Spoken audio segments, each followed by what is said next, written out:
ओम शांति। 13 अगस्त 2021 के ईश्वरीय महावाक्य। पहले सुनते हैं मुरली के मुख्य पॉइंट्स। बाबा ने कहा, रूहानी बाप तुमको रूहानी ड्रिल सिखलाते हैं। मन मना भव की इस रूहानी ड्रिल से तुम 21 जन्मों के लिए बहुत रुष्ट पुष्ट बन जाएंगे। जो बच्चे अपनी उन्नति करना चाहते हैं और सचखंड का मालिक बनना चाहते हैं तो सचखंड स्थापन करने वाले सत्य बाप को याद करो। जब योग में बैठते हो तो अपने को देही समझ बाप को याद करो, इससे विकर्म विनाश हो जाएंगे। बाबा ने कहा, यह तुम्हारा हीरे जैसा उत्तम बनने का उच्च जन्म है, क्योंकि अभी तुम शूद्र से ब्राह्मण बने हो। जब ब्राह्मण बनते हो तभी दादे का वर्षा लेने के हकदार बनते हो। इस देह को भूलकर एक बाप को याद करने की गुप्त मेहनत करनी है। जब तुम देही अभिमानी बन जाएंगे तो फिर कोई भी मित्र संबंधी याद नहीं पड़ेंगे। यह ज्ञान सारा दिन बुद्धि में सिमरण करते रहो। अब नाटक पूरा हुआ, सभी एक्टर्स आ गए हैं, अब वापस घर चलना है। लास्ट में बाबा ने कहा, जब तुम एक बाप को याद कर पवित्र बनेंगे तो पवित्र दुनिया के मालिक बन जाएंगे। अपनी कमाई जमा करते रहो और दूसरों को भी निमंत्रण दो। तुम्हें बाप समान कल्याणकारी बनना है। अपने मित्र संबंधियों का भी कल्याण करो। अगर मेहनत नहीं करेंगे तो फल कैसे मिलेगा। अब सुनते हैं महावाक्यों को विस्तार से। मुरली का सार। मीठे बच्चे, मन मना भव की ड्रिल सदा करते रहो तो 21 जन्मों के लिए रुष्ट पुष्ट अर्थात निरोगी बन जाएंगे। प्रश्न, सतगुरु की कौन सी श्रीमत पालन करने में ही गुप्त मेहनत है। उत्तर, सतगुरु की श्रीमत है, मीठे बच्चे इस देह को भी भूलकर मुझे याद करो। अपने को अकेली आत्मा समझो। देही अभिमानी रहने का पुरुषार्थ करो। सबको यही पैगाम दो कि अशरीरी बनो। देह सहित देह के सब धर्मों को भूलो तो तुम पावन बन जाएंगे। इस श्रीमत को पालन करने में बच्चों को गुप्त मेहनत करनी पड़ती है। तकदीरवान बच्चे ही यह गुप्त मेहनत कर सकते हैं। ओम शांति। बच्चे बैठे हैं अपने भाई और बहनों को ड्रिल सिखलाने। यह कौन सी ड्रिल है। इसमें बच्चों को कुछ कहना नहीं होता है। वह जो जिस्मानी ड्रिल आदि करते हैं उसमें तो कहना पड़ता है। यह तो सुप्रीम टीचर है जो गीता का भगवान भी है, जो बच्चों को बैठ योग की ड्रिल भी सिखलाते हैं। यह ड्रिल भी गुप्त है। ड्रिल सिखाई इसलिए जाती है कि स्टूडेंट रुष्ट पुष्ट अर्थात हेल्दी हों। तुम बच्चे जानते हो कि इस मन मनाभव की ड्रिल से 21 जन्मों के लिए बहुत रुष्ट पुष्ट रहेंगे, कभी बीमार नहीं होंगे। तो यह कितनी अच्छी रूहानी ड्रिल है। बाप समझाते हैं मन मनाभव। इसमें कहने की भी दरकार नहीं, सिर्फ समझाया जाता है कि अपने को आत्मा समझो। देही अभिमानी भव। भव का अर्थ ही है कि तुम बाप को याद करो तो एवर हेल्दी बन जाएंगे। कल्प पहले भी हम इस रूहानी ड्रिल से एवर हेल्दी बने थे। रूहानी ड्रिल रूहानी बाप परमपिता परमात्मा शिव ही सिखलाते हैं। भगवान तो उनको ही कहा जाता है जिनकी पूजा भी होती है। शिवाय नमः भी कहते हैं ना। ब्रह्मा देवता नमः, शिव परमात्माए नमः कहेंगे।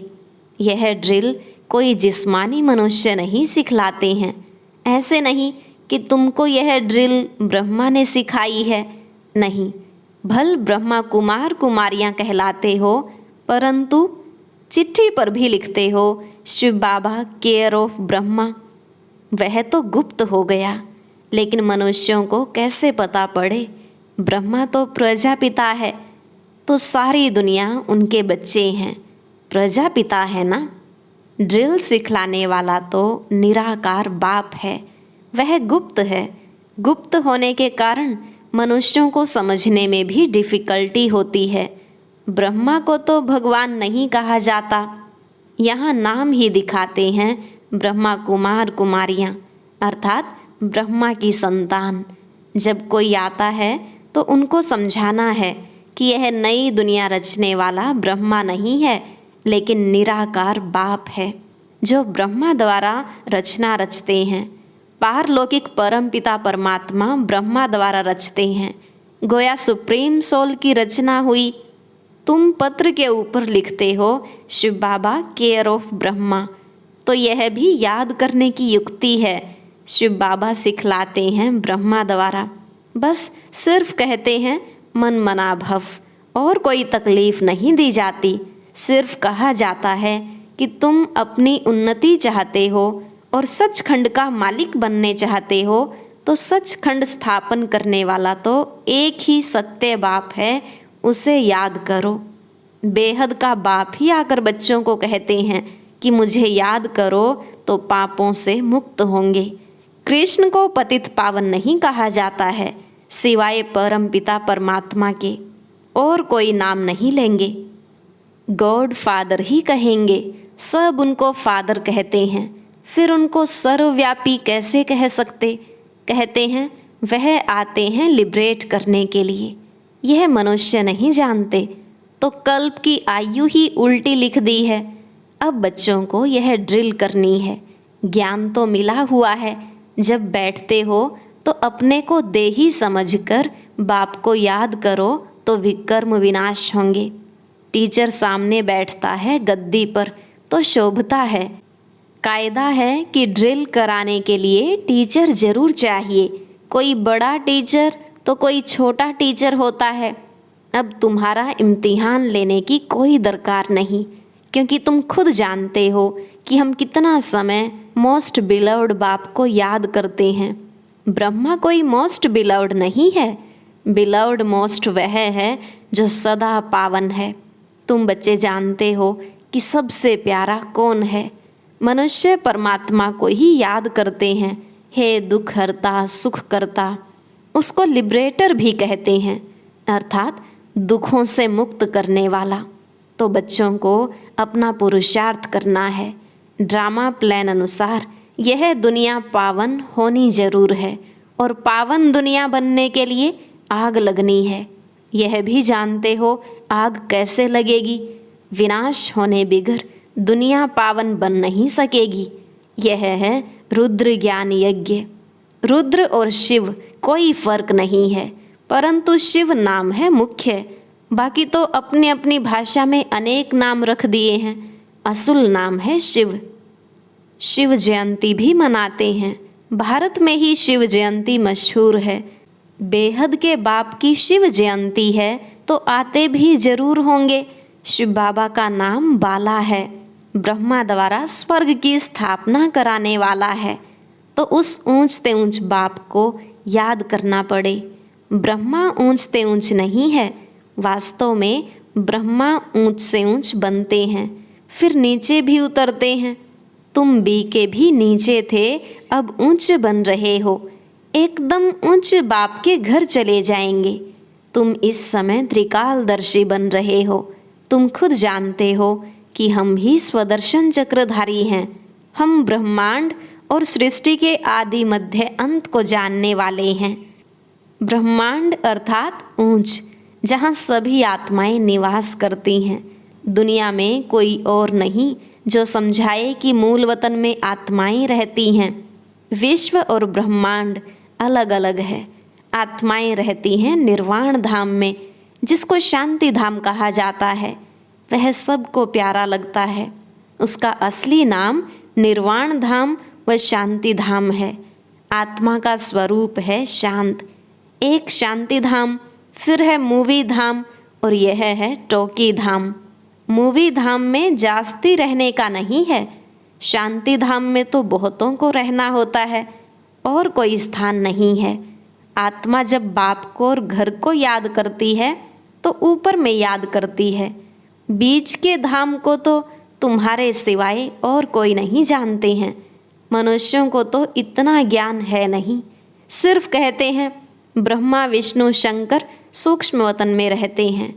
बाकी उन्हों के ऑक्यूपेशन का पता नहीं है। 84 जन्म लेते हैं। ब्रह्मा सो विष्णु, विष्णु सो ब्रह्मा है। यह है लीप युग। यह थोड़े समय का है, जैसे पुरुषोत्तम मास कहा जाता है। यह तुम्हारा हीरे जैसा उत्तम बनने का ऊंच जन्म है। शूद्र से ब्राह्मण बनना सबसे उत्तम है।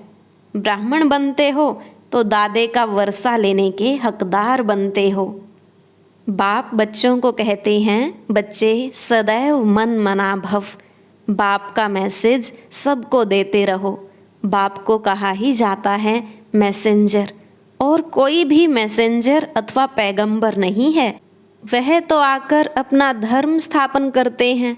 पैगंबर सिर्फ एक है, वही आकर तुमको पवित्र बनने का पैगाम देते हैं। वह आते हैं धर्म स्थापन करने। वह कोई वापस ले जाने वाले गाइड नहीं हैं। वह तो एक ही सतगुरु, सद्गति देने वाला है। सच बोलने वाला, सच्चा रास्ता बताने वाला तो एक ही परम पिता परमात्मा शिव है। तो बहुत मेहनत करनी है बच्चों को। अभी तुम जानते हो कि हमको यह देह भूलकर एक बाप को याद करना है। शरीर छूटा तो सारी दुनिया छूट जाती है, आत्मा अकेली बन जाती है। बाप कहते हैं देही अभिमानी बनो तो फिर कोई भी मित्र संबंधी याद नहीं पड़ेंगे। हम आत्मा हैं, हम चले जाएंगे बाप के पास। बाप राय देते हैं कि तुम मेरे पास कैसे आ सकते हो। यह बाबा भी नामी ग्रामी है। इन द्वारा बाप सभी आत्माओं का गाइड बन मच्छरों सदृश वापस ले जाते हैं। यह यथार्थ ज्ञान सिर्फ तुम बच्चों की बुद्धि में है। तुमको पांडव सेना भी कहते हैं। पांडव पति स्वयं साक्षात परम पिता परमात्मा है, जो तुम बच्चों को ड्रिल सिखला रहे हैं। हूबहू कल्प पहले मुआफिक। जब विनाश होगा तो सब आत्माएं शरीर छोड़ चली जाएंगी। सतयुग में जब थोड़ी आत्माएं हैं तो एक राज्य है। अभी अनेक हैं, फिर जरूर एक होगा। यह ज्ञान सारा बुद्धि में सिमरण करना है। बच्चों को प्रदर्शनी पर भी समझाना है। जब न्यू दिल्ली थी तो नया भारत था। एक ही आदि सनातन देवी देवता धर्म था। आदि सनातन कोई हिंदू धर्म नहीं था। हम ब्राह्मण सो देवता बनते हैं। यह और धर्म वाले मानेंगे नहीं। जो पहले आते हैं वही 84 जन्म लेते हैं। यह है बिल्कुल सहज समझने की बातें। अब तुम बच्चों की बुद्धि में है कि अब नाटक पूरा होता है। सभी एक्टर्स आ गए हैं। 84 जन्म पूरे किए, अब फिर घर चलना है, क्योंकि बहुत थक गए हो ना। भक्ति मार्ग है ही थकने का मार्ग। बाप कहते हैं अब मेरे को याद करो, औरों को भी पैगाम दो कि देह सहित देह के सब धर्म छोड़ अपने को आत्मा समझ बाप को याद करो।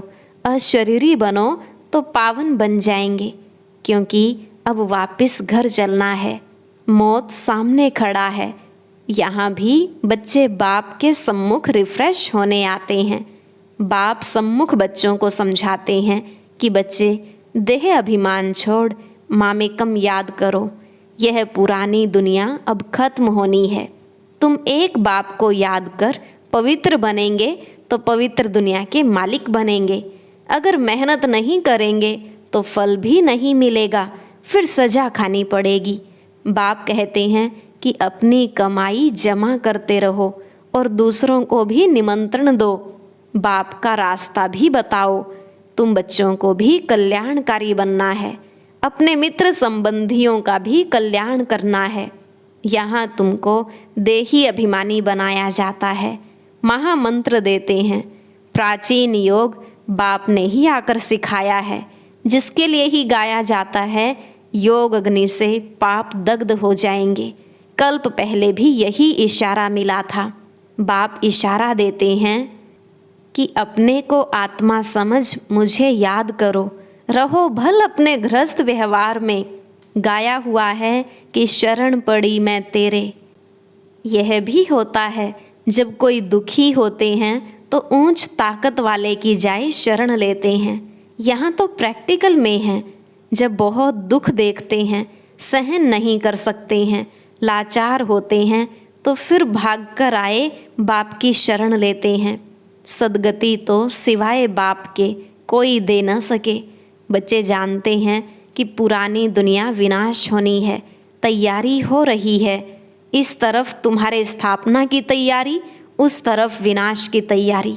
स्थापना हो गई तो विनाश भी जरूर होना है। तुम जानते हो कि बाबा आया है स्थापना कराने। इन द्वारा वर्षा भी जरूर मिलेगा। बाकी प्रेरणा से थोड़ी ही काम चलता है। टीचर को कहेंगे क्या कि हम आपकी प्रेरणा से पढ़ लेंगे। प्रेरणा से अगर सब कुछ होता तो शिव जयंती क्यों मनाई जाती। प्रेरणा से करने वाले की तो शिव जयंती मनाने की दरकार नहीं। जयंती तो सभी आत्माओं की होती है। आत्माएं सब जीव में आती हैं। आत्मा और शरीर जब मिलते हैं तो पार्ट बजाते हैं। आत्मा का तो स्वधर्म है शांत, उसमें ही नॉलेज धारण होती है।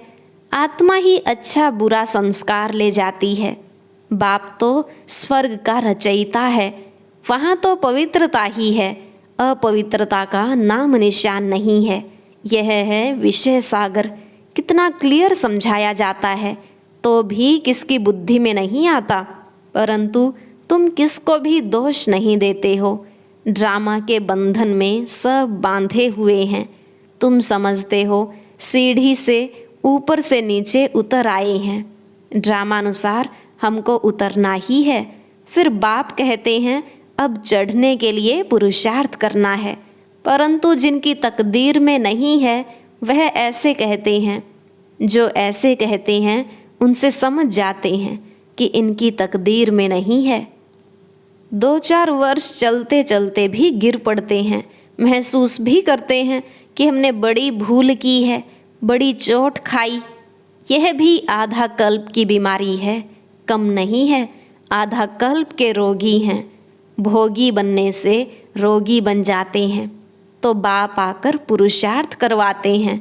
कृष्ण को योगेश्वर कहते हैं। इस समय तुम सच्चे सच्चे योगी हो। योगेश्वर तुमको योग सिखलाते हैं। तुम ज्ञान ज्ञानेश्वर भी हो, फिर बनेंगे राज राजेश्वर। ज्ञान से तुम धनवान बनते हो, योग से निरोगी एवर हेल्दी बनते हो। आधा कल्प के लिए तुम्हारे सब दुख दूर हो जाते हैं। तो इसके लिए कितना पुरुषार्थ करना चाहिए। अच्छा, मीठे मीठे सिकिलधे बच्चों प्रति माता पिता बाप दादा का याद प्यार और गुड मॉर्निंग। रूहानी बाप की रूहानी बच्चों को नमस्ते। रूहानी बच्चों की रूहानी बाप दादा को नमस्ते नमस्ते, गुड मॉर्निंग। शुक्रिया बाबा, शुक्रिया। धारणा के लिए मुख्य सार। पहला पॉइंट, पावन बनने के लिए अशरीरी बनने का अभ्यास करना है। सबको पैगाम देना है कि एक बाप को याद करो, देह सहित सब कुछ भूल जाओ। योगेश्वर बाप से योग सीखकर सच्चा सच्चा योगी बनना है। ज्ञान से धनवान और योग से निरोगी एवर हेल्दी बनना है। आज का वरदान, कल्याण की वृत्ति और शुभ चिंतक भाव द्वारा विश्व कल्याण के निमित्त बनने वाले तीव्र पुरुषार्थी भव। कल्याण की वृत्ति और शुभ चिंतक भाव द्वारा विश्व कल्याण के निमित्त बनने वाले तीव्र पुरुषार्थी भव। बाबा ने कहा तीव्र पुरुषार्थी वह हैं जो सभी के प्रति कल्याण की वृत्ति और शुभ चिंतक भाव रखे। भल कोई बार बार गिराने की कोशिश करे, मन को डगमग करे, विघ्न रूप बने, फिर भी आपका उसके प्रति सदा शुभ चिंतक का अडोल भाव हो। बात के कारण भाव न बदले।